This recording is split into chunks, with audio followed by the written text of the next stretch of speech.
Bismillahirrahmanirrahim. Assalamualaikum warahmatullahi wabarakatuh. Alhamdulillahirabbil alamin. Assalatu wassalamu ala syarafil anbiya'i wal mursalin sayyidina Muhammadin wa ala alihi washabbihi rasulillahi ajmain.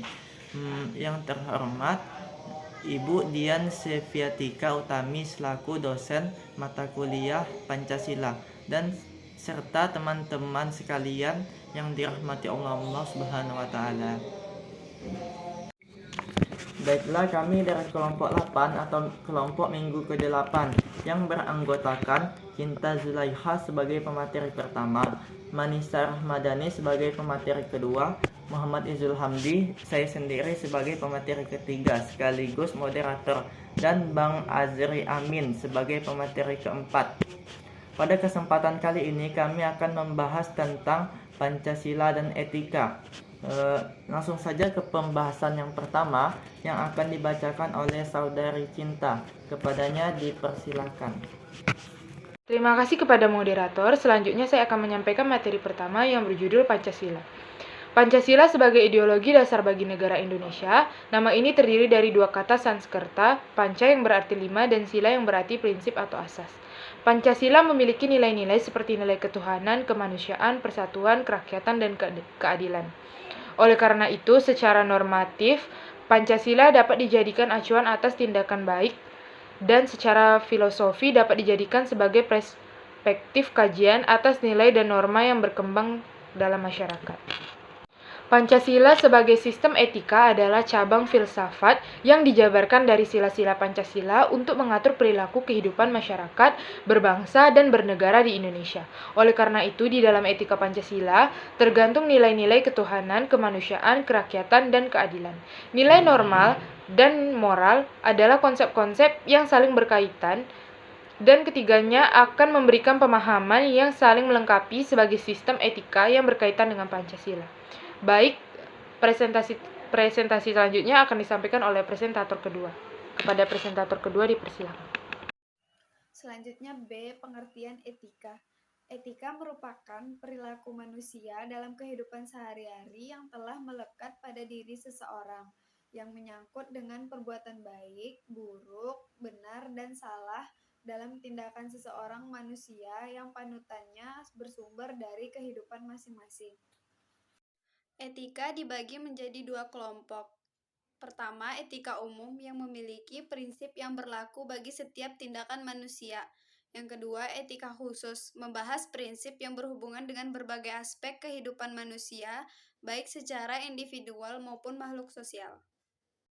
Etika kehidupan bangsa meliputi sebagai etika sosial, budaya. Etika ini bertolak dari rasa kemanusiaan yang mendalam dengan menanamkan kembali sikap jujur, saling peduli, saling memahami, saling menghargai, saling mencintai, dan tolong-menolong di antara sesama manusia dan anak bangsa.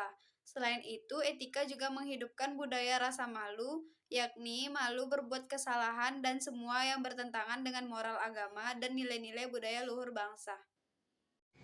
Terima kasih kepada pemateri kedua yang telah membacakan materinya. Selanjutnya saya sebagai pemateri ketiga.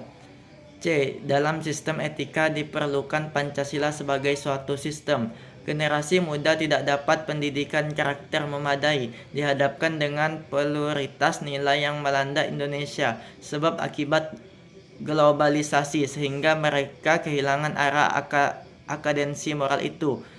Terjadi karena pengaruh globalisasi tidak sejalan dengan nilai-nilai Pancasila. Contohnya akadensi moral antara lain penyalahgunaan narkoba, kebebasan tanpa batas, rendahnya rasa hormat kepada orang tua.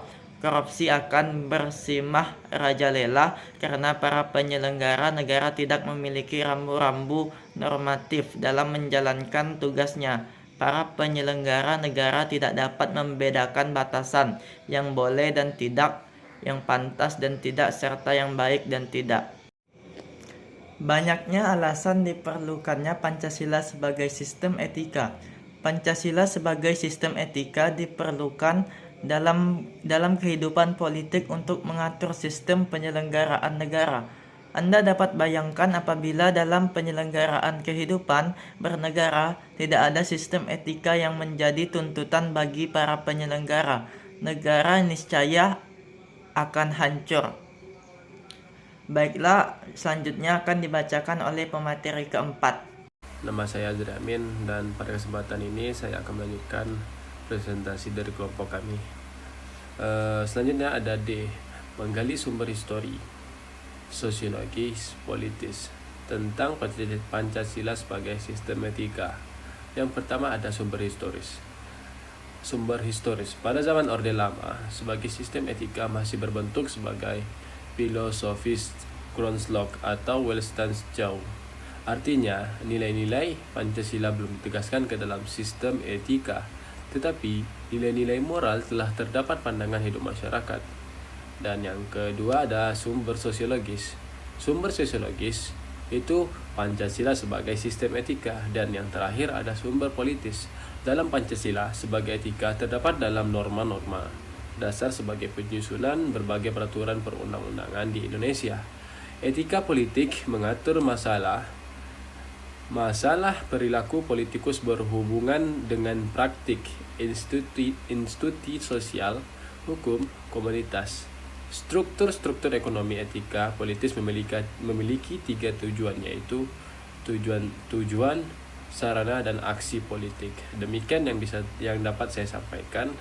Lebih dan kurang mohon maaf. Assalamualaikum warahmatullahi wabarakatuh. Sekian presentasi dari kelompok kami. Saya Muhammad Izul Hamdi selaku moderator. Mohon maaf jika ada kekurangan dan kesalahan kata.